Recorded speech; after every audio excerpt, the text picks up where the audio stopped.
তুমি পারলে বাড়িটা তোমার নিজের নামে লিখিয়ে নিতে। মা তোমাদের জামাই বারবার করে আমাকে বলছিল আমি তার সাথে রাগ করেছি, এখন দেখছি তাই ঠিক। আমি জানি আমি এতদিন তোমার পেছনে যে সময় ব্যয় করেছি তার কোনো মূল্য নেই। থ্যাঙ্কসলেস জব করেছি, কিন্তু তারপরে সেটা আমি আমার কর্তব্য বলে মনে করেছি।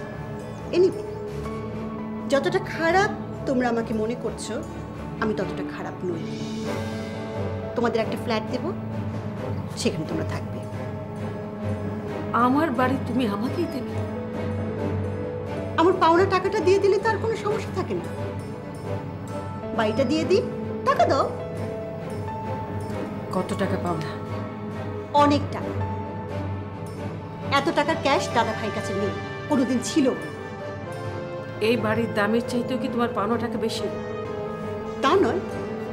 তাহলে সেটা যাতে প্রপার ওয়েতে হয় আমি সেই ব্যবস্থাই করব। এখন শেষ উপকারটুকু করো, হাসপাতালে খবর নাও, দেখো কি অবস্থা। অবশ্যই করব।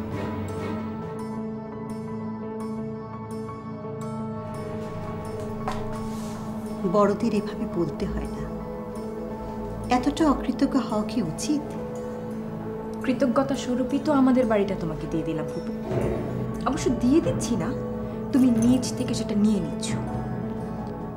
এতদিন যা গোপন ছিল আমি তা প্রকাশ করব জামাইদের কাছে। তারপর দেখব পাগলের মেয়ের কত বড় প্রণাম।